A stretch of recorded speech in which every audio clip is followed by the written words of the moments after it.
शुरुआत करते हैं एक और वीडियो की। और ये वीडियो जो है हम जो मोस्ट क्वेश्चन से रिलेटेड जो लेके आ रहे थे सीरीज, उसी सीरीज का एक और वीडियो है। और ये आपकी पुस्तक नंबर 2 जो भारत का भूगोल है, तो उससे रिलेटेड ये वीडियो होने वाला है। बहुत ही अच्छा और बहुत ही महत्वपूर्ण ये वीडियो है। इसमें जो है क्वेश्चन जो है वो काफ़ी महत्वपूर्ण है। और मैं आपको बता दूं कि वीडियो जो है आपको बिना स्किप किए बगैर देखना है। तो आइए शुरुआत करते हैं राजस्थान माध्यमिक शिक्षा बोर्ड अजमेर वार्षिक परीक्षा 2024 की। और ये ज्योग्राफी से रिलेटेड मोस्ट क्वेश्चन जो है उसके लेकर है। चैप्टर नंबर 5 है आपका, खनिज तथा ऊर्जा संसाधन है। तो इससे संबंधित वीडियो है। तो आइए शुरुआत करते हैं। मैं राजीव कुमार स्वामी और स्वागत करता हूं मैं आपके अपने यूट्यूब चैनल जियोग्राफी फैक्ट 23 में। बढ़ते हैं क्वेश्चन की ओर। क्वेश्चन नंबर 1, क्वेश्चन नंबर 1 जो है स्टूडेंट, यहाँ पर आप देख सकते हो कि निम्न में से लोहा अयस्क, ये अयस्क है, ठीक है। तो यहाँ पर अयस्क शब्द है। निम्नलिखित में से लोहा अयस्क का प्रकार है। तो यहाँ पर 4 ऑप्शन आपके पास दिए हुए हैं। देखिए इसमें पहला है निग्नाइट, यूरेनियम, हेमेटाइट, बॉक्साइट। तो बताइए इसमें लोहा अयस्क का जो है वो राइट आंसर क्या होगा स्टूडेंट। तो इसमें आपको बताना है कि इसका राइट आंसर है वो क्या है। तो स्टूडेंट यहाँ पर राइट आंसर आपका होगा ऑप्शन नंबर से हेमेटाइट। लोहा अयस्क का जो इनमें चारों में से जो प्रकार है वो हेमेटाइट प्रकार का है, ठीक है। तो बढ़ते हैं नेक्स्ट क्वेश्चन की ओर। नेक्स्ट क्वेश्चन आपका है, निम्नलिखित में से किस अयस्क का प्रयोग एल्यूमिनियम के विनिर्माण में किया जाता है। तो बताइए कि जो एल्यूमिनियम है उसके विनिर्माण के लिए कौन सा जो आपका है, नीचे जो एबेसिडे दिए हुए हैं इनमें से कौन सा प्रकार है जो जिससे एल्यूमिनियम का निर्माण होता है। गैलेना से, मैग्नेटाइट से, बॉक्साइट से और हेमेटाइट से। तो बताइए राइट आंसर क्या होगा। तो राइट आंसर आपका होगा बॉक्साइट। तो बॉक्साइट जो है उससे ही एल्यूमिना नाम का जो पदार्थ है वो प्राप्त होता है और उसी एल्यूमिना से एल्यूमिनियम बनाई जाती है। तो ये आपको याद रखना है, बॉक्साइट से क्या प्राप्त होता है, एल्यूमिना प्राप्त होता है और एल्यूमिना से ही एल्यूमिनियम का निर्माण है वो किया जाता है। तो बॉक्साइट जो है वो एल्यूमिनियम के विनिर्माण में प्रयुक्त होता है। बढ़ते हैं नेक्स्ट। तो नेक्स्ट क्वेश्चन है स्टूडेंट, सर्वाधिक लोहा अयस्क भंडार किस राज्य में पाए जाते हैं। तो भारत के किस राज्य में सर्वाधिक लोहा भंडार हैं वो पाए जाते हैं। आपके ऑप्शन इस प्रकार से हैं, उड़ीसा, छत्तीसगढ़, कर्नाटक, झारखंड। तो बताइए स्टूडेंट राइट आंसर क्या होगा। तो राइट आंसर आपका होगा ऑप्शन नंबर दे जो है वो आपका राइट आंसर है। झारखंड जो है वो सर्वाधिक लोहा अयस्क भंडार वाला राज्य है। तो बढ़ते हैं नेक्स्ट क्वेश्चन की ओर। क्वेश्चन नंबर 4 है, भारत में सबसे बड़ा कोयला क्षेत्र कौन सा है। तो भारत का सबसे बड़ा कोयला क्षेत्र है वो कौन सा है। तो बताइए स्टूडेंट, बोकारो, रानीगंज, झरिया, गिरी। तो इन बताइए इन चारों में से राइट ऑप्शन क्या होगा। भारत का सबसे बड़ा कोयला उत्पादक क्षेत्र कौन सा है। तो राइट आंसर आपका है झरिया। झरिया जो है वो आपका राइट आंसर होगा और सबसे ज़्यादा कोयले का उत्पादन होता है। हालांकि रानीगंज जो है, रानीगंज भी किससे रिलेटेड है, आपका कोयला उत्पादन से रिलेटेड है। तो रानीगंज और झरिया दोनों ही क्या है, कोयला उत्पादन क्षेत्र हैं। लेकिन यहाँ पर रानीगंज से बड़ा क्या है, आपका झरिया, इसलिए आपका राइट आंसर यहाँ पर झरिया होगा। बढ़ते हैं क्वेश्चन नंबर 5 की ओर। क्वेश्चन नंबर 5 है स्टूडेंट, भारत में तेल एवं प्राकृतिक गैस आयोग की स्थापना कब की गई थी। तो बताइए कि जो इसका राइट आंसर है वो क्या होगा। आपके पास 4 ऑप्शन है, 1856, 1956, 1972 और 1892। तो बताइए भारत में तेल और प्राकृतिक गैस आयोग की स्थापना कब हुई थी स्टूडेंट। तो राइट आंसर होगा 1956 में हुई थी ये, ठीक है, याद रखना है 1956 के अंदर। बढ़ते हैं नेक्स्ट क्वेश्चन की ओर। नेक्स्ट क्वेश्चन 6 है, परमाणु ऊर्जा आयोग की स्थापना कब की गई। तो बताइए परमाणु ऊर्जा आयोग की स्थापना स्टूडेंट वो कब हुई थी। 1978 में हुई थी, 1968 में हुई थी, 1948 में हुई थी और 1958 में हुई थी। तो राइट आंसर क्या होगा। तो राइट आंसर भी ऑप्शन नंबर 6 है। 1948 में जो है परमाणु ऊर्जा आयोग की स्थापना है वो की गई थी, ठीक है। तो इसको आपको याद रखना है। क्वेश्चन नंबर 7 है, महत्वपूर्ण है, याद रखना है इसको। एशिया का सबसे बड़ा पवन ऊर्जा संयंत्र भारत में कहाँ स्थित है। तो बताइए कहाँ स्थित है। तो यहाँ पर चार ऑप्शन है आपके, लांबा, मथानिया, केगा और चंद्रपुर। तो बताइए राइट आंसर क्या होगा। राइट आंसर आपका है ए, लांबा जो है वो एशिया का सबसे बड़ा जो है संयंत्र है पवन ऊर्जा का। तो ये आपको याद रखिए, जो पवन ऊर्जा का सबसे बड़ा संयंत्र है वो लांबा में लगाया गया है। ठीक है। और अगर मान लो आपसे राजस्थान का पूछा जाए कि राजस्थान के अंदर जो है सबसे बड़ा परमाणु संयंत्र है वो कहाँ पवन ऊर्जा संयंत्र है वो कहाँ लगाया गया है, तो राजस्थान का सबसे बड़ा पवन जो है वो मथानिया में लगाया गया। और मथानिया कहाँ है आपका, जोधपुर में। ठीक है, तो जोधपुर इसका राइट आंसर होगा, मथानिया जोधपुर। ठीक है। भारत अगर राजस्थान में पूछा जाए तो, अगर राजस्थान में नहीं पूछा जाए तो सबसे बड़ा कहाँ है, लांबा में है। ठीक है, बढ़ते हैं नेक्स्ट क्वेश्चन की ओर।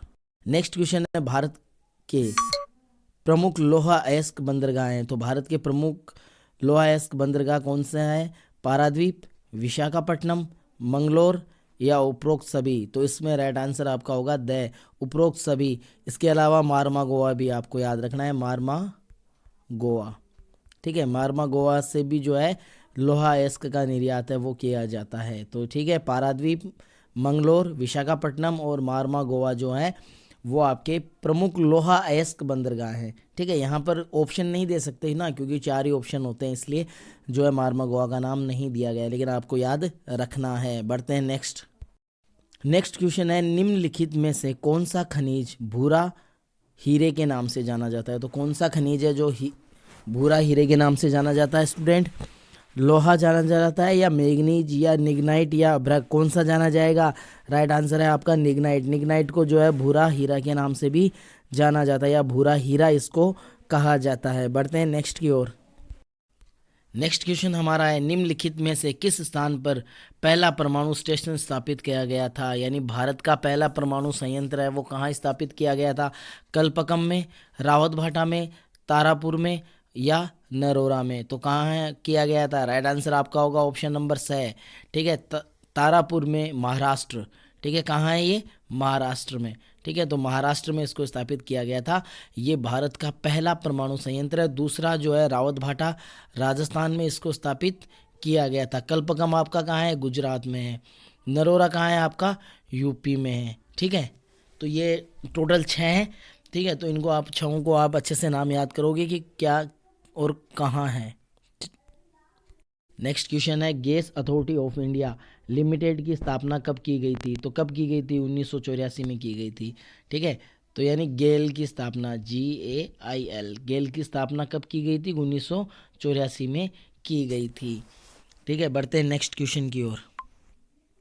क्वेश्चन नंबर 12, खनिज से क्या अभिप्राय है या खनिज से क्या तात्पर्य है। तो खनिज से क्या तात्पर्य होता है, एक निश्चित रासायनिक एवं भौतिक गुणों से युक्त कार्बनिक या अकार्बनिक उत्पाद वाले प्राकृतिक पदार्थ को खनिज कहा जाता है। ठीक है, तो खनिज क्या होता है कि एक निश्चित रासायनिक और भौतिक गुण धर्मों से युक्त कार्बनिक या अकार्बनिक जो उत्पत्ति वाले प्राकृतिक जो पदार्थ होते हैं वही पदार्थ क्या कहलाते हैं, आपके खनिज कहलाते हैं। बढ़ते हैं नेक्स्ट की ओर।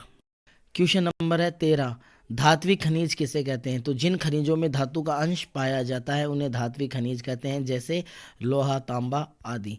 ठीक है, तो ऐसे खनिज जिनके अंदर धातु का अंश पाया जाता है उन्हें धात्विक खनिज कहा जाता है। ठीक है, तो याद रखना है। बढ़ते हैं नेक्स्ट क्वेश्चन की ओर। नेक्स्ट क्वेश्चन स्टूडेंट है आपका, अधात्विक खनिज किसे कहते हैं। तो अधात्विक खनिज किसे कहते हैं, ऐसे खनिज जिनमें किसी भी प्रकार का धातु का अंश नहीं पाया जाता है उन्हें अधात्विक कहते हैं, जैसे अभ्रक, ग्रेफाइट आदि। ठीक है, तो आपको ये याद रखना है। धात्विक और अधात्विक में क्या होगा, नॉर्मल चीज़ें आप पढ़ते आ रहे हो 6ठी क्लास से कि धात्विक और अधात्विक क्या होते हैं, लोहिक अलोहिक क्या होते हैं। ठीक है, ऊर्जा संसाधन कौन से होते हैं, तो इनके बारे में आपको जो है देखना है और नॉर्मली आप इनके बारे में जानते भी हो। ठीक है, बढ़ते हैं नेक्स्ट क्वेश्चन की ओर। नेक्स्ट क्वेश्चन है, मुंबई हाई क्या है। तो मुंबई हाई क्या है, तो देखो मुंबई हाई मुंबई नगर से 160 किलोमीटर दूर अरब सागर में एक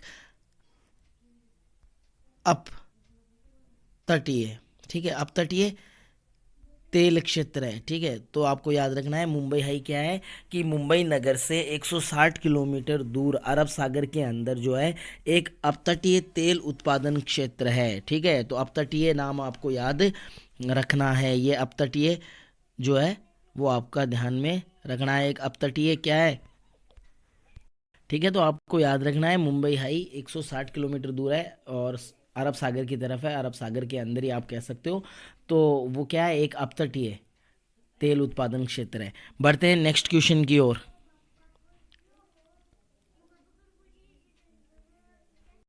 नेक्स्ट क्वेश्चन क्या है स्टूडेंट, गेल का पूरा नाम क्या है? तो गेल का पूरा नाम क्या है तो जानते हैं। गेल का पूरा नाम क्या है? Gas authority of India limited. ठीक है, या इंग्लिश में भी आप याद कर सकते हो, gas authority of Indian limited के नाम से जो है इसको जाना जाता है। ठीक है, यहाँ पर आई और है, GAIS गैस। ठीक है, तो गैस आपको याद रखना है। ठीक है, बढ़ते हैं नेक्स्ट क्वेश्चन की ओर। उसके बाद में क्वेश्चन नंबर 17 आता है, ऑयल का पूरा नाम बताएं। तो ऑयल का पूरा नाम क्या है? देखो, ऑयल का पूरा नाम है ऑयल इंडिया लिमिटेड। ठीक है, ऑयल इंडिया लिमिटेड के नाम से इसको जाना जाता है। नेक्स्ट आपका आता है, नाभिकीय ऊर्जा में किन किन खनिजों का प्रयोग किया जाता है? तो नाभिकीय ऊर्जा जो यानी परमाणु संयंत्र में जिससे ऊर्जा प्राप्त की जाती है, उसके अंदर कौन से जो संसाधन है या खनिज है उनका प्रयोग किया जाता है? तो आपका राइट आंसर इसमें होगा यूरेनियम व थोरियम जो है ऐसे पदार्थ हैं जिनसे नाभिकीय ऊर्जा है वो प्राप्त की जाती है। नेक्स्ट क्वेश्चन आपका हो जाता है 19 का, भारत में कितने परमाणु संयंत्र हैं तथा उनके नाम बताएं। तो भारत में कितने परमाणु संयंत्र हैं? तो स्टूडेंट, वर्तमान समय में भारत के अंदर 6 परमाणु संयंत्र हैं और इनके जो नाम में आपको यहाँ दिख रहे होंगे, ठीक है, ये नाम क्रम से हैं, यानी जिसकी स्थापना जितने नंबर पे हुई है उसके अकॉर्डिंग ये आपका है। ठीक है, तो पहला आपका है, देखिए, तारापुर। तारापुर जो आपका है वो महाराष्ट्र के अंदर आता है और ये भारत का पहला परमाणु संयंत्र है। दूसरा आपका है रावतभाटा, राजस्थान। ये राजस्थान के चित्तौड़गढ़ ज़िले में स्थित है। ठीक है, और ये भारत का दूसरा और राजस्थान का पहला परमाणु संयंत्र है। ठीक है, क्वेश्चन बन रहे हैं, ये भी आपको ध्यान में रखने हैं। उसके बाद में नंबर 3 पे आपका आता है नरोरा। ठीक है, नरोरा कहाँ है? आपका उत्तर प्रदेश में है और ये भारत का तीसरा जो है परमाणु संयंत्र है। उसके बाद में चौथा है केगा। केगा कहाँ है? कर्नाटक राज्य में स्थित है। पांचवा है काकरापाड़ा। तो काकरापाड़ा गुजरात में है। सॉरी, मैंने आपको जो है वहाँ एक गलती हो गई थी, शायद आप लोगों ने ध्यान दिए या नहीं दिए, लेकिन मैं आपको बता रहा हूँ, वहाँ पर कलपकम था और कलपकम मैंने आपको गुजरात में बताया था, तो उसके लिए मैं माफ़ी चाहता हूँ कि वहाँ पर मैंने गलत बता दिया है। ठीक है, तो आपको याद रखना है, कलपकम जो है वो आपका तमिलनाडु राज्य में स्थित है। ठीक है, तमिलनाडु राज्य में स्थित है कल्पकम, और गुजरात के अंदर है वो आपका काकरापाड़ा है। ठीक है, तो ये इस प्रकार से आपके हैं। तो एक बार आप फिर से इसको देख लो, तारापुर महाराष्ट्र में है, रावतभाटा राजस्थान। ठीक है, उसके बाद में नरोरा उत्तर प्रदेश है, केगा आपका कर्नाटक में है, काकरापाड़ा आपका गुजरात में है और कल्पकम आपका है वो तमिलनाडु राज्य में स्थित है। बढ़ते हैं नेक्स्ट क्वेश्चन की ओर। नेक्स्ट क्वेश्चन है, खनिजों के वर्गीकरण का मुख्य आधार क्या है? तो खनिजों का जो वर्गीकरण है उसका मुख्य आधार क्या है? तो देखो, खनिजों का को मुख्यतः रासायनिक और भौतिक गुण धर्मों के आधार पर दो प्रमुख श्रेणियों में जो है बांटा गया है। ठीक है, तो खनिज जो है उनको बांटने का जो आधार है या उनके वर्गीकरण का आधार है वो रासायनिक और जो भौतिक गुण धर्म है उनके आधार पर उनको बांटा गया है। और मोस्टली जो है इस आधार पर उद्योगों को, सॉरी, खनिजों को जो है वो दो भागों में बांटा गया है। पहला आपका धात्विक या धातु और दूसरा आपका अधात्विक या अधातु में वर्गीकृत किया जाता है।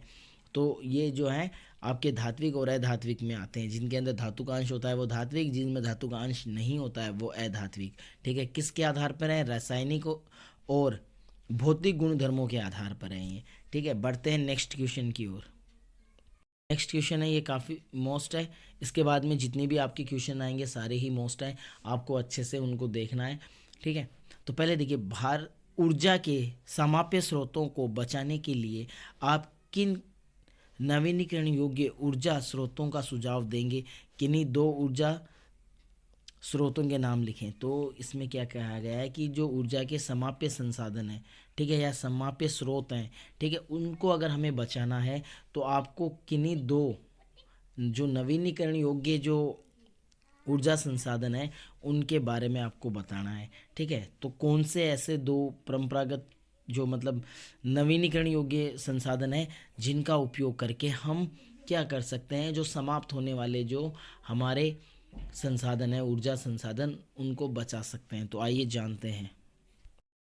परंपरागत ऊर्जा स्रोत के स्थान पर नवीनीकरण योग्य या अपरंपरागत ऊर्जा स्रोतों का उपयोग कर ऊर्जा के समाप्य स्रोतों को बचाया जा सकता है। तो इसमें देखो पहला जो है वो ये बात कही जा रही है कि जो परंपरागत ऊर्जा के स्रोत हैं उनके स्थान पर हम नवीनीकरण योग्य या अपरंपरागत ऊर्जा के स्रोत जो हैं उनका उपयोग कर सकते हैं और जो समाप्य संसाधन है उनको बचा सकते हैं। तो देखो परंपरागत की बात करें तो ऐसे संसाधन जिनका उपयोग अपन पहले से करते आ रहे हैं या जिनके बारे में हमें पता हो, और अपरंपरागत वह होंगे जिनके बारे में हमें पहले से पता नहीं था, ठीक है, या हाल ही में या वर्तमान समय में हम इनका उपयोग करने लगे हैं। तो देखो कोयला, पेट्रोल और प्राकृतिक गैस परंपरागत ऊर्जा संसाधन में आते हैं, वहीं अपरंपरागत में आपकी सौर ऊर्जा है, पवन ऊर्जा है, भूतापीय ऊर्जा है, ठीक है। तो ये आपकी किस में आएगी, अपरंपरागत में आएगी, ठीक है। और दूसरा क्या होता है, एक तो देखो समाप्य होते हैं, एक असमाप्य। असमाप्य वो होते हैं जिनका कभी कोई अंत नहीं होता है, ठीक है, और समाप्य वो होते हैं जिनको क्या किया जा सकता है, मतलब जो जल्द ही समाप्त हो जाते हैं या उनके उपयोग की वजह से वो धीरे धीरे कम होते हैं। इनको नवीनीकरण और अनवीनीकरण योग्य भी बोलते हैं। तो नवीनीकरण का मतलब होता है कि ऐसे संसाधन जिन संसाधनों का अपन दोबारा नवीनीकरण कर सकते हैं, ठीक है, जैसे सोलर से ऊर्जा है या आपकी विंड है, ठीक है, तो इनको अपन क्या कर सकते हैं, दोबारा इनका नवीनीकरण कर सकते हैं, यानी इनको एक बार उपयोग में लेने के बाद पुनः इनका नवीनीकरण किया जा सकता है, ठीक है। लेकिन अनवीनीकरण योग्य जो संसाधन होते हैं वो ऐसे संसाधन होते हैं जिनका उपयोग एक बार हमने कर लिया, फिर उनका जो नवीनीकरण है वो या तो असंभव है या तो वो हो नहीं सकता, और अगर उनका नवीनीकरण होता है तो उसमें कई करोड़ों वर्षों का समय लगता है। तो ऐसे में ऐसे संसाधनों को हमें बचाना चाहिए जिन संसाधनों का जो है पुनः नवीनीकरण नहीं हो सकता, ठीक है। तो कोई दो जो नवीनीकरण योग्य ऊर्जा स्रोत हैं वो इस प्रकार हैं। तो आइए देखते हैं क्या क्या है। पहला है आपका सौर ऊर्जा। सूर्य ऊर्जा का असीमित भंडार है। तो सूर्य की अगर अपन बात करें तो सूर्य जो है वो ऊर्जा का असीमित भंडार है। फोटो वोल्टाइक सेल पद्धति से जो है सूर्य की किरणों को ऊर्जा में परिवर्तित किया जा सकता है, ठीक है। तो ऊर्जा सूर्य की बात करें तो सूर्य जो है असीमित ऊर्जा का स्रोत है, ठीक है। इससे ये जो है हमारी पृथ्वी को ऊर्जा इसकी उत्पत्ति से लेकर इसके अंत तक ऐसे ही देते आएगा। इसकी ऊर्जा में किसी प्रकार की कोई कमी नहीं आने वाली है, ठीक है।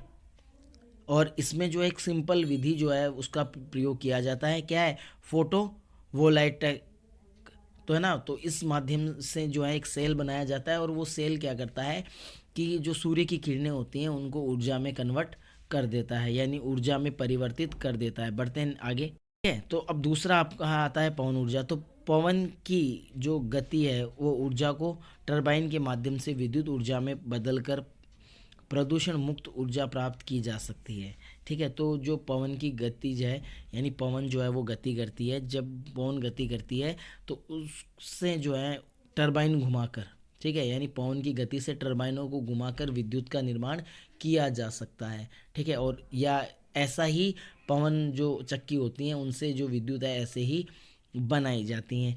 और एक और चीज़ मैं आपको बताऊं कि जितने भी नवीनीकरण योग्य संसाधन हैं वो सारे के सारे क्या है, इको फ्रेंडली होते हैं, यानी उनसे पर्यावरण प्रदूषण नहीं होता है। तो ये क्वेश्चन आपसे ऐसे भी पूछा जा सकता है कि पर्यावरण को बिना नुकसान पहुंचाए या पर्यावरण को जो है नुकसान नहीं पहुंचाने वाले ऊर्जा संसाधनों का वर्णन करें। तब भी आपको ध्यान में रखना है कि इसमें जो आपके नवीनीकरण योग्य जो संसाधन है या परंपरागत संसाधन है ना वो सारे के सारे जो है इसी के अंदर आएंगे, ठीक है। तो ऐसा भी क्वेश्चन किया जा सकता है, ठीक है। तो बढ़ते हैं नेक्स्ट क्वेश्चन की ओर।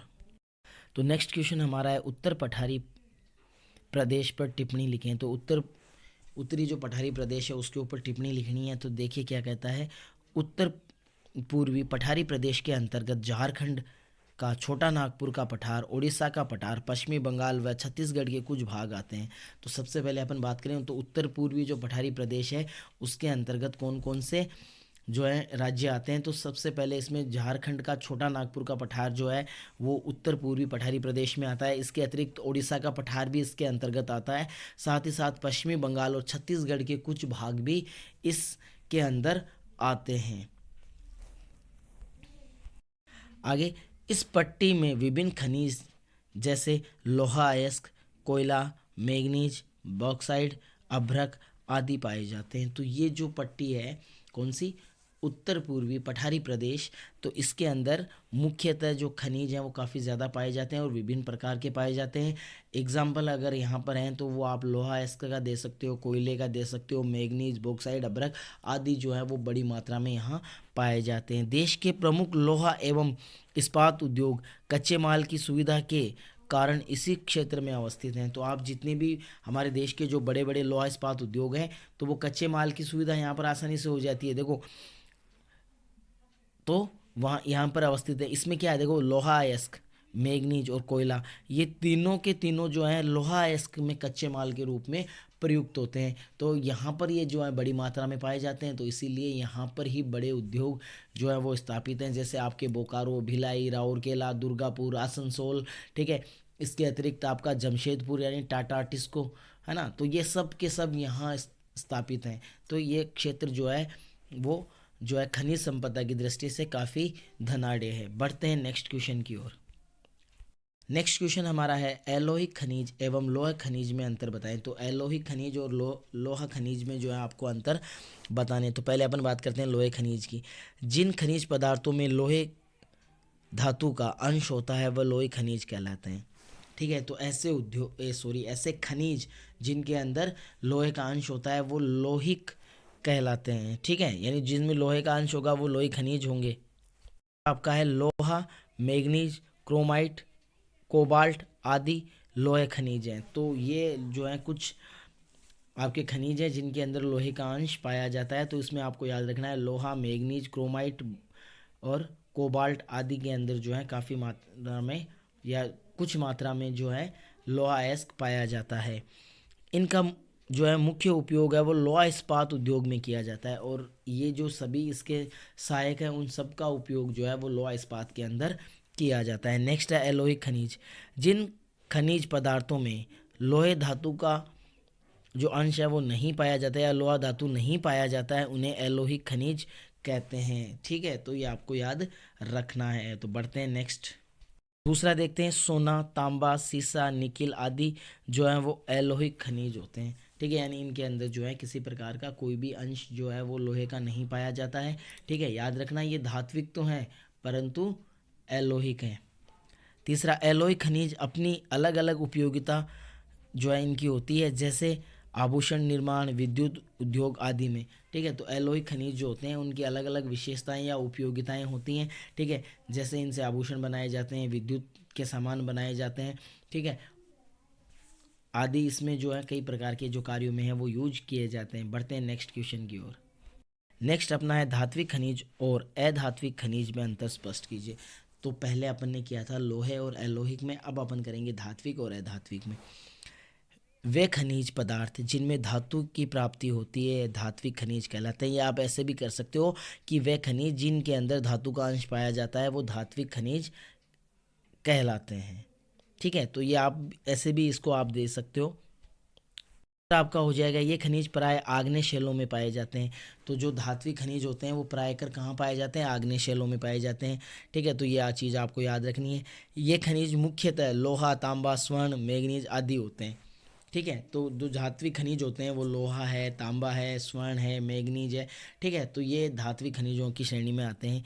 इन खनिजों को गलाकर दोबारा प्रयोग में लाया जा सकता है। तो ये जो आपके खनिज हैं इनको गलाकर जो है दोबारा उपयोग में लाया जा सकता है। उसके बाद में नेक्स्ट अपन देखते हैं अधात्विक खनिज। तो अधात्विक खनिजों के बारे में भी अपन जानकारी प्राप्त करते हैं। अधात्विक खनिजों की बात करें, वे खनिज पदार्थ जिनमें किसी भी प्रकार की धातु की प्राप्ति नहीं होती है अधात्विक खनिज कहलाते हैं। यानी ऐसे खनिज पदार्थ जिनके अंदर धातु का अंश बिल्कुल भी नहीं पाया जाता वो अधात्विक खनिज कहलाते हैं। ये प्राय अवसादी सेलों में पाए जाते हैं। तो यहाँ पर ये आपको ये याद रखना है कि अधात्विक खनिज है वो अवसादी चट्टानों में पाए जाएंगे, जबकि धात्विक खनिज है वो आग्नेय चट्टानों में पाए जाएंगे। तीसरा देखिए, मुख्यतः कार्बनिक उत्पत्ति और अकार्बनिक उत्पत्ति वाले जैसे कोयला, अभ्रक, पेट्रोल आदि इस प्रकार के होते हैं, ठीक है। तो इसके अंदर कार्बनिक उत्पत्ति वाले और अकार्बनिक उत्पत्ति वाले दोनों ही प्रकार के जो खनिज हैं वो उनको शामिल किया जाता है। जैसे कोयला है, अभ्रक, पेट्रोलियम है, ठीक है। अभ्रक में क्या है, अकार्बनिक है, ठीक है, जबकि पेट्रोल और कोयला है वो कार्बनिक है, ठीक है। अपना 4 है, इन्हें सिर्फ एक बार ही प्रयोग में ले सकते हैं, तो इनका प्रयोग है वो केवल एक बार ही किया जाता है, जबकि धात्विक का दोबारा भी प्रयोग किया जा सकता है। तो इस प्रकार से आपके धात्विक और अधात्विक खनिजों में अंतर है, और साथ ही साथ आपको ये भी पता चल गया कि धात्विक खनिज और अधात्विक खनिज किसे कहते हैं। ठीक है, तो चलते हैं नेक्स्ट की ओर। नेक्स्ट क्वेश्चन है, भारत के प्रमुख लौह खनिज अयस्क का वर्णन कीजिए। तो भारत के प्रमुख लौह अयस्क खनिज जो है उसका वर्णन करना है। तो देखिए क्या है, लौह अयस्क। भारत में लौह अयस्क के प्रचुर संसाधन है। हमारा देश में लोहे अयस्क के दो प्रमुख प्रकार हेमेटाइट तथा मैग्नेटाइट प्रमुख रूप से खनन किया जाता है। तो हमारे देश की बात करें तो हमारा देश जो है वो लोहा अयस्क की दृष्टि से काफ़ी ज़्यादा संपन्न है। ठीक है, काफ़ी ज़्यादा संपन्नता है। संपन्नता क्यों है? क्योंकि बहुत ज़्यादा मात्रा में उपलब्ध है। और दूसरी खास बात यह है हमारे देश की, तो वो ये है कि जो लोहा अयस्क की दो जो है बेहतरीन क्वालिटी हैं, जिसमें हेमेटाइट और मैग्नेटाइट आते हैं। मैग्नेटाइट जो है वो फर्स्ट क्लास है, हेमेटाइट है वो सेकेंड क्लास है। ठीक है, तो ये दोनों ही प्रकार के जो लोहा के जो प्रकार हैं लोहा अयस्क के, वो हमारे देश में बहुत ज़्यादा पाए जाते हैं। तो ये चीज़ एक हमारे देश के लिए बहुत अच्छी हो जाती है लोहा अयस्क की दृष्टि से, क्योंकि इसके बाद में भी जो है लोहे के प्रकार और भी हैं, लेकिन यहाँ पर मोस्टली अपन इन दो के बारे में बात करेंगे जो भारत में बहुतायत पाया जाता है। हेमेटाइट प्रकार का जो लोहा है भारत में बहुत ज़्यादा पाया जाता है। ठीक है, और उच्च गुणवत्ता के कारण इनकी विश्व भर में जो मांग है वो रहती है। भारत में सिंचित भंडार, भारत में एशिया के विशालतम लोहा अयस्क भंडार पाए जाते हैं। तो अगर अपन बात करें भारत में सिंचित भंडारों की, तो भारत के अंदर एशिया के जो है विशालतम लोहा अयस्क भंडार जो है वो पाए जाते हैं। लोहा अयस्क के कुल आरक्षित भंडारों का लगभग 95% भाग, तो अब भारत के अंदर की बात कर रहे हैं कि भारत के अंदर कुल जो आरक्षित लोहा भंडार है, यानी जितना अभी तक हमें ज्ञात है कि भारत में कितना लोहा जो है वो उपलब्ध है, तो वो भारत के कौन कौन से क्षेत्रों में है, तो उसके बारे में अपन जानते हैं। और उनमें से जो 95% जो लोहा अयस्क है वो कौन से राज्यों में है, तो उनके बारे में बात करते हैं। तो उड़ीसा, झारखंड, छत्तीसगढ़, कर्नाटक, गोवा, आंध्र प्रदेश तथा तमिलनाडु राज्य में स्थित है। तो ये जो राज्य हैं उड़ीसा, झारखंड, छत्तीसगढ़, कर्नाटक, गोवा, आंध्र प्रदेश तथा तमिलनाडु, ये सभी राज्य मिलकर जो हैं वो भारत का लगभग 95% जो लोहा अयस्क है उसका उत्पादन करते हैं, या इसके भंडार पाए जाते हैं। उत्पादन नहीं करते बल्कि इसके भंडार जो है वो पाए जाते हैं।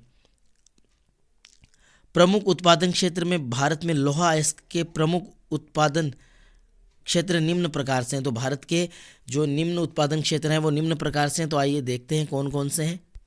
तो पहला देखिए उड़ीसा। उड़ीसा जो है, उड़ीसा के अंदर काफ़ी ज़्यादा जो है वो है। ये भारत का सबसे बड़ा लोहा अयस्क उत्पादक राज्य है। ठीक है, तो उड़ीसा जो है वो भारत का सबसे बड़ा लोहा उत्पादक राज्य है। इस राज्य में लोहा अयस्क सुंदरगढ़, मयूरभंज, झार स्थित पहाड़ी श्रृंखलाओं में पाया जाता है। तो यहाँ पर जो है आपका जो है लोहा अयस्क पाया जाता है। उड़ीसा में कहाँ कहाँ पाया जाएगा? सुंदरगढ़, मयूरभंज, झार स्थित जो पहाड़ी श्रृंखलाएं, इन पहाड़ी श्रृंखलाओं पर काफ़ी ज़्यादा जो है ये पाया जाता है। यहाँ की महत्वपूर्ण खदानें, अब यहाँ पर जो महत्वपूर्ण खदानें हैं वो कौन कौन सी है, तो आइए देखते हैं। तो पहला आपकी खदानें रहेगी गुरु महेशानी, सुलापत, बादाम की पहाड़ी जो मयूरभंज में है, कीरूबीरू जो केंदुझर में है, एवं बोनाई जो सुंदरगढ़ में स्थित है। ठीक है, तो आपको याद रखनी है गुरु महिसाणी है, सुलेपत है और बादाम की पहाड़ियाँ, ये आपकी कहाँ पर स्थित है? मयूरभंज जिले में है। और कीरूबूरू जो है वो आपकी केंदुझर में है। ठीक है, इसके अलावा बोनाई जो है वो आपकी सुंदरगढ़ में स्थित है। दूसरा अपन स्टार्ट करते हैं झारखंड, जो उड़ीसा के बाद है। यह लोहा अयस्क उत्पादन में देश का दूसरा बड़ा राज्य है। इस राज्य में सिंहण भूमि, मातृभूमि, हजारीबाग आदि लोहा उत्पादन क्षेत्र हैं एवं नोवा मंडी और गुआ प्रमुख खदानें हैं। ठीक है, तो यहाँ पर जो है मातृभूमि और सिंहण भूमि और हजारीबाग जो हैं वो प्रमुख जो हैं उत्पादन क्षेत्र हैं, और इनके अंदर जो इनकी प्रमुख खदान है इसकी झारखंड की, तो वो नोवा मंडी और गुआ की प्रमुख जो है खदानें हैं वो यहाँ पर काफ़ी ज़्यादा प्रमुख है। तीसरा राज्य आपका है वो है छत्तीसगढ़। इस राज्य के अंदर दुर्ग, दांतेवाड़ा और बस्तर जिलों में उच्च किस्म के लोहे अयस्क का खनन किया जाता है। बस्तर जिले में बेलाडीला, रावघाट श्रेणी तथा डलई व दुर्ग जिले में राजहारी श्रेणी की जो खदानें देश की महत्वपूर्ण लोहा अयस्क खदानें, ठीक है। तो ये आपको याद रखना है। उसके बाद में नंबर 4 आपका आ जाता है कर्नाटक। इस राज्य में लोहा अयस्क के निक्षेप बेलारी जिले के सुदूर होसपेट क्षेत्र में, चिकमंगलूर जिले की बाबा बुदान की पहाड़ियों और कुद्रेमुख, शिमोगा, चित्रदुर्ग तथा तुमकुर जिले के कुछ भागों में पाए जाते हैं। तो कर्नाटक में भी जो है काफ़ी ज़्यादा जो है लोहा अयस्क पाया जाता है, जिसमें आपका कुद्रेमुख है, शिमोगा है, चित्रदुर्ग है, तुमकुर है, ठीक है। चिकमंगलूर जो है वो है, बाबा बुदन की जो पहाड़ियाँ हैं वो काफ़ी ज़्यादा लोहा अयस्क के लिए फेमस है। कहाँ की? कर्नाटक की बात करते हैं महाराष्ट्र। यह राज्य जो है वो भी काफ़ी महत्वपूर्ण है, ठीक है। इस राज्य में के चंद्रपुर, भंडारा और रत्नागिरी जिलों में लोहा अयस्क निक्षेप पाए जाते हैं, ठीक है। तो ये आपका महाराष्ट्र है। महाराष्ट्र के अंदर जो है चंद्रपुर है, भंडारा है और रत्नागिरी है। यहाँ पर काफ़ी ज़्यादा मात्रा में जो है लोहा अयस्क के भंडार उपलब्ध हैं। अन्य राज्यों की बात करें तो तेलंगाना के करीमनगर, वारंगल, आंध्र प्रदेश के कुरनूल, ये यहाँ पर कंडप्पा नहीं है, कुंडप्पा है, कुंडप्पा तथा अनंतपुरम जिले के अंदर जो है लोहा अयस्क पाया जाता है। तमिलनाडु राज्य के अंदर सेलम तथा नीलगिरी जिले में जो है वो पाया जाता है। इसके अलावा गोवा में भी जो है लोहा अयस्क के निक्षेप जो हैं वो पाए जाते हैं, ठीक है। तो ये आपके प्रमुख जो हैं लोहा अयस्क उत्पादन क्षेत्र हैं, जिनको आपको अच्छे से तैयार करना है। नंबर 26 है परंपरागत ऊर्जा स्रोत पर एक लेख लिखें। किन्हीं 3 परंपरागत ऊर्जा स्रोतों के बारे में बताएं, ठीक है। तो ये इनके बारे में आपको बताना है। परंपरागत स्रोत का अर्थ ऊर्जा के ऐसे स्रोत से है जिनका उपयोग मानव पीढ़ी दर पीढ़ी जो है करती आ रही है, ठीक है। तो ऐसे उद्योग होंगे करें तो ऐसे स्रोत जो है, परंपरागत का अर्थ क्या होता है? ऐसे स्रोत होते हैं जिनका उपयोग मानव जो है वो पीढ़ी दर पीढ़ी करता आ रहा है तथा जिनका विकास औद्योगिक क्रांति के विकास से पूर्व हो चुका था, ठीक है। यानी जिनके बारे में हमें औद्योगिक क्रांति से पहले ही पता चल गया था, उन्हें परंपरागत ऊर्जा संसाधन के रूप में जाना जाता है। ऐसे ऊर्जा संसाधन स्रोत जो है सीमित होने के कारण समाप्य संसाधन की श्रेणी में आते हैं। तो ये बात अपन पहले भी कर चुके थे। तो ये जो है समाप्य श्रेणी के अंदर आते हैं। बढ़ते हैं और जानते हैं कौन कौन से हैं। नंबर 1 पे आपका हो जाता है कोयला। कोयला महत्वपूर्ण खनिजों में से एक है जिसका जो है मुख्य प्रयोग है वो ताप विद्युत उत्पादन तथा लोहा अयस्क के प्रगलन के लिए किया जाता है। तो कोयला जो है वो महत्वपूर्ण खनिज है, ठीक है। या कोयले को जो है औद्योगिक क्रांति की जननी भी कहा जाता है। तो औद्योगिक क्रांति की जननी किसे कहा जाता है? कोयले को कहा जाता है। ऐसे छोटे छोटे क्वेश्चन आपको याद रखने हैं, ठीक है। और इसका उपयोग क्या होता है? या तो विद्युत ताप गृहों में होता है, यानी कोयले से जो है विद्युत बनाने के लिए किया जाता है, तो उसे तापीय विद्युत कहते हैं, ठीक है। इसके अलावा लोहा अयस्क के प्रगलन यानी लोहे को गलाने के लिए भी इसका प्रयोग है वो किया जाता है। कोयला मुख्य रूप से जो है 2 भूगर्भीय कालों की सेलों में पाया जाता है, ठीक है। तो कोयले की बात करें तो कोयला जो है वो 2 भूगर्भीय कालों की जो सेल क्रम है उनमें पाया जाता है, ठीक है, जिनके नाम गोंडवाना और टर्सरीन निक्षेप हैं, ठीक है। तो ये चट्टानें कौन सी है? गोंडवाना क्रम और टर्सरीन क्रम है। भारत में अगर अपन बात करें तो भारत में कोयला निक्षेपों का लगभग 80% भाग जो है बिटुमिन्स प्रकार का तथा गैर कोकारी श्रेणी में आता है, ठीक है। तो भारत का 80% जो कोयला है वो बिटुमिनस प्रकार का है, ठीक है। यानी कोयले की दूसरी जो है क्वालिटी है ये, इससे ऊपर जो एंथ्रासाइड होता है। तो भारत के अंदर कोयले का भी जो है अच्छा पाया जाता है। गोंडवाना कोयले के प्रमुख जो है संसाधन पश्चिमी बंगाल। तो प्रमुख संसाधन जो है पश्चिमी बंगाल, झारखंड, छत्तीसगढ़, उड़ीसा, मध्य प्रदेश, महाराष्ट्र और आंध्र प्रदेश में अवस्थित हैं। तो यह कोयला जो है इसके निक्षेप या जो कोयला कहाँ पाया जाता है? तो पश्चिमी बंगाल है, झारखंड है, उड़ीसा है, छत्तीसगढ़ है, मध्य प्रदेश है, महाराष्ट्र है और आंध्र प्रदेश में ये अवस्थित है। ये कोयला क्षेत्र हैं। भारत में सर्वाधिक महत्वपूर्ण गोंडवाना कोयला क्षेत्र दामोदर घाटी में स्थित है, ठीक है। तो भारत का जो है सर्वाधिक महत्वपूर्ण जो गोंडवाना क्रम के कोयला है वो कोयला आपको कहाँ पाया जाएगा, दामोदर घाटी में पाया जाता है। यह झारखंड पश्चिमी बंगाल कोयला पट्टी में स्थित है। ठीक है, तो ये जो दामोदर घाटी जो स्थिति है में जो गोंडवाना क्रम के कोयला पाया जाता है, ये झारखंड और पश्चिमी बंगाल में जो है एक पेटी के रूप में फैला हुआ है। और इस प्रदेश के महत्वपूर्ण कोयला क्षेत्र रावीणी, झरिया, बोकारो, गिरिहिड तथा कर्णपुर है। ये यहाँ पर भाई रानीगंज है। ठीक है, ये आपका क्या है, रानीगंज है। ठीक है, तो रानीगंज है, झरिया है, रानीगंज हो गया आपका, रानीगंज के बाद में झरिया हो गया, फिर झरिया, उसके बाद में बोकारो, गिरिडीह है और करणपुर जो है इसके प्रमुख जो क्षेत्र हैं। झरिया सबसे बड़ा कोयला उत्पादन क्षेत्र है, इसके बाद रानीगंज का नंबर आता है। ठीक है, तो भारत का सबसे बड़ा जो है कोयला क्षेत्र अपन पहले भी जान चुके थे, एक बार फिर से आप देख लो कि झरिया जो है वो सबसे बड़ा है और इसके बाद में जो है आपका किसका नंबर आता है, रानीगंज का नंबर आता है। बढ़ते हैं नेक्स्ट। नेक्स्ट है पेट्रोलियम। तो पेट्रोलियम की बात, तो कच्चा पेट्रोलियम द्रव और गैसीय अवस्था में हाइड्रोकार्बन से युक्त होता है। ठीक है, तो जो कच्चा तेल जो होता है, पेट्रोलियम जो होता है वो क्या होता है, द्रव और गैस अवस्था के जो है हाइड्रोकार्बन जो है यौगिक होता है उसका योग होता है या उससे युक्त होता है। ठीक है, इसलिए ये ऊर्जा का सबसे बढ़िया साधन है। कोयले की तुलना में ये ज़्यादा ऊर्जा प्रोड्यूस करता है तथा इसकी रासायनिक संरचना, रंग और विशिष्ट घनत्व में जो है भिन्नता पाई जाती है। यह मोटर वाहनों, रेल तथा वायुयान के अंतर्दहन ईंधन के रूप में कार्य करता है। ठीक है, एक अनिवार्य स्रोत भी आप इसको कह सकते हैं, अनिवार्य है ये। ठीक है, इसके अनेक सह उत्पाद जो है पेट्रो रसायन उद्योग जैसे उर्वरक, कृत्रिम रबड़, ठीक है, कृत्रिम रेशे, दवाइयाँ, वैसलीन, स्नेको, मोम, साबुन तथा अन्य सौंदर्य सामग्री में जो है इसका उपयोग है वो किया जाता है। ठीक है, तो अन्य जो सौंदर्य संबंधी जो आपकी रहेंगी उनके अंदर भी इसका जो प्रयोग है वो किया जाता है। ठीक है, अपरिष्कृत पेट्रोलियम टर्सरीन युग में अवसादी सेलों में पाया जाता है। तो ये जो अपरिष्कृत पेट्रोलियम है वो टर्सरीन युग की जो अवसादी चट्टानें हैं उन अवसादी चट्टानों के अंदर ये पाया जाता है। व्यवस्थित ढंग से तेल अन्वेषण और उत्पादन 1956 में तेल एवं प्राकृतिक गैस उपयोग जो है उसने जो है इसका जो है उपयोग की स्थापना की। ठीक है, आयोग है ये, आयोग। ठीक है,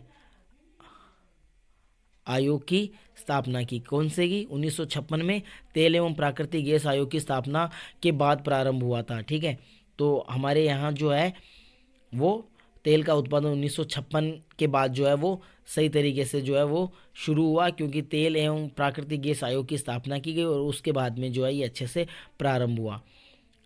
नेक्स्ट की ओर बढ़ते हैं। नेक्स्ट आपका आता है प्राकृतिक gas. Gas authority of India limited की स्थापना 1984 में की गई। ठीक है, तो ये आपको याद रखना है, ये गेल का पूरा नाम भी है। सार्वजनिक क्षेत्र के उद्यम के रूप में प्राकृतिक गैस के परिवहन एवं वितरण के जो है के लिए की गई थी। किसकी स्थापना की गई थी, 1984 में gas authority of India limited की स्थापना की गई थी या गेल की स्थापना की थी। और गेल का जो मुख्य उद्देश्य था वो क्या था कि प्राकृतिक गैस का जो है परिवहन और विपणन, यानी उसको एक जगह से दूसरी जगह परिवहन करना और विपणन यानी उसका व्यापार करना। ठीक है, तो ये इसको जो है जिम्मेदारी दी गई थी। गैस को सभी तेल क्षेत्रों में नाम में तेल के साथ प्राप्त किया जाता है। तो जो गैस जो होती है उनको जो है सभी जो तेल क्षेत्र हैं उन तेल क्षेत्रों में गैस जो है वो तेल के साथ प्राप्त की जाती है, किंतु इसके प्रकृष्ट भंडार के साथ तमिलनाडु के पूर्वी तट, ओडिशा, आंध्र प्रदेश, त्रिपुरा, राजस्थान तथा गुजरात एवं महाराष्ट्र के अपतटीय कुओं में भी ये पाई गई है। तो इसके अलावा इसके जो है अकेले के खुद के भंडार भी मिले हैं जो आपके तमिलनाडु के जो है पूर्वी तट पर, ओडिशा, आंध्र प्रदेश, ठीक है, त्रिपुरा और राजस्थान और गुजरात और महाराष्ट्र के भी अपतटीय क्षेत्रों में जो है इसके कुएं देखने को मिलते हैं, जहाँ से केवल और प्राकृतिक गैस जो है उसका उत्पादन किया जाता है बिना तेल के साथ। ठीक है, बढ़ते हैं नेक्स्ट क्वेश्चन की ओर। नेक्स्ट क्वेश्चन देखो, ऊर्जा के किन्हीं 4 नवीनीकरण योग्य स्रोतों का विस्तार से समझाएं। अपरंपरागत ऊर्जा स्रोत क्या हैं, इसके किन्हीं 3 प्रकारों का वर्णन कीजिए। ठीक है, ये अथवा में चल रहा है। नेक्स्ट है किन्हीं 4 परंपरागत ऊर्जा संसाधनों का वर्णन कीजिए।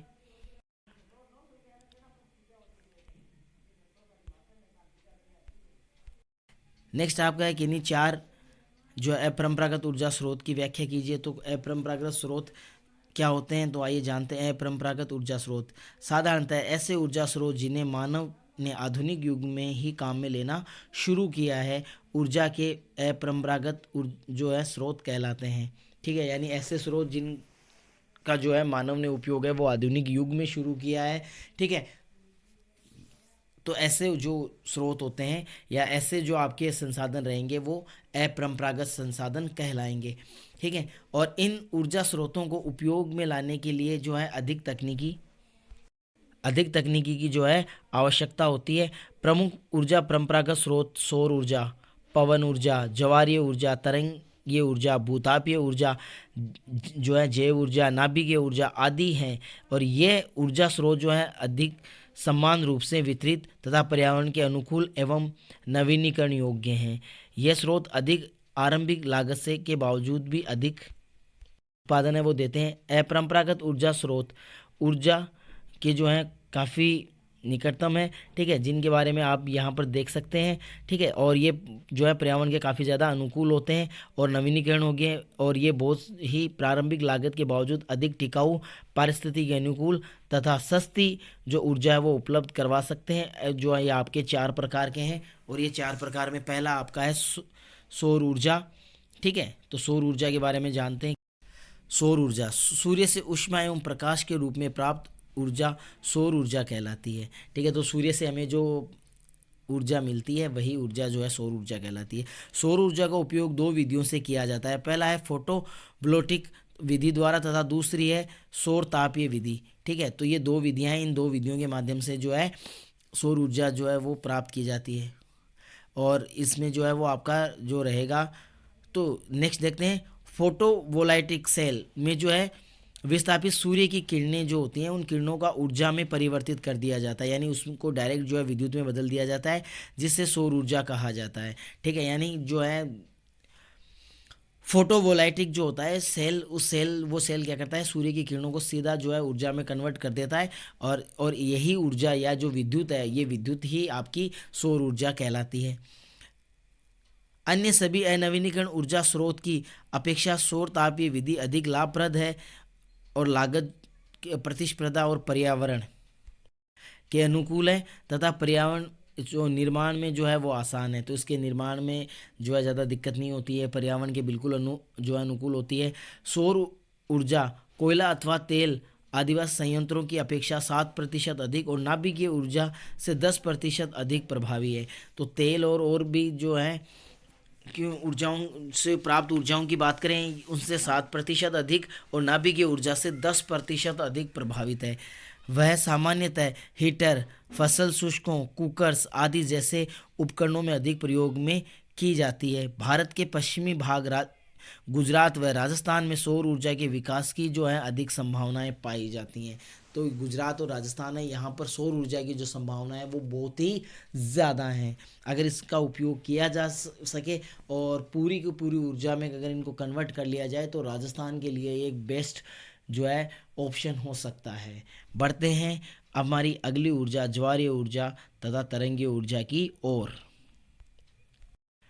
ज्वारीय तथा तरंगीय ऊर्जा महासागरीय धाराएं ऊर्जा का जो है अपरिमित भंडार ग्रह हैं। तो अगर अपन बात करें तो महासागरों में चलने वाली जो धाराएं होती हैं वो उन धाराओं में क्या है अपार मात्रा में जो है ऊर्जा संसाधन जो है वो उपलब्ध है, काफ़ी ज़्यादा मात्रा में, और इतना है कि वो असीमित है, वो कभी भी ख़त्म नहीं होगा। यानी जब तक विश्व में या पृथ्वी के ऊपर महासागरों का अस्तित्व रहेगा तब तक ये ऊर्जा हमें प्राप्त होती रहेगी।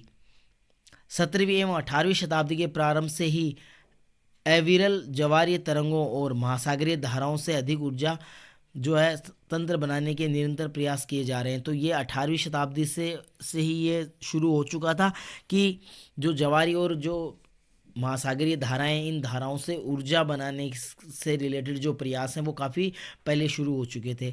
भारत के पश्चिमी तट पर उठने वाले वृहद ज्वारीय तरंगे इस ऊर्जा के उत्पादन के लिए अनुकूल दशाएं प्रदान करती हैं। तो साथ ही साथ भारत का जो पश्चिमी किनारा है, इस पश्चिमी किनारे पर वृहद यानी एक बड़ी जो है ज्वारीय तरंगे जो हैं वो उत्पन्न होती हैं, और यहाँ पर जो है ये ऊर्जा उत्पादन के लिए बहुत सी अच्छी अनुकूल जो स्थिति है उसको उत्पन्न करती हैं। यद्यपि भारत के पास तटों के साथ ज्वारीय ऊर्जा विकसित करने की व्यापक संभावना है। तो अगर भारत के सभी तटीय क्षेत्रों की बात करें तो भारत के पास जो है अपार संभावना है इसकी उत्पत्ति को लेकर।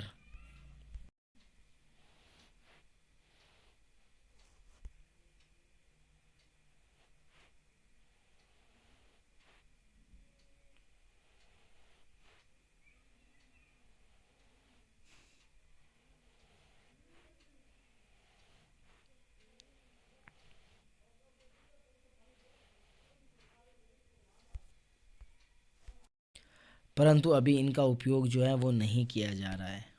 नंबर 4 आपकी है भूतापीय ऊर्जा। जब पृथ्वी के गर्भ से मैग्मा निकलता है तो अत्यधिक ऊष्मा निर्मुक्त होती है। इसके अलावा गीजर, कुओं से निकलने वाला गर्म पानी से भी तापीय ऊर्जा है वो प्राप्त की जा सकती है। इस तापीय ऊर्जा को ही भूतापीय ऊर्जा कहा जाता है। यानी पृथ्वी के गर्भ से निकलने वाली जो ऊष्मा है या जो ताप है, उस ताप को विद्युत में कन्वर्ट करना ही भूतापीय ऊर्जा कहलाती है। आसानी से विद्युत ऊर्जा में परिवर्तित करके काम में लिया जा सकता है। वर्तमान में भूतापीय ऊर्जा सस्ता, पर्यावरण अनुकूल तथा न समाप्त होने वाली अत्यधिक महत्वपूर्ण वैकल्पिक ऊर्जा स्रोत है।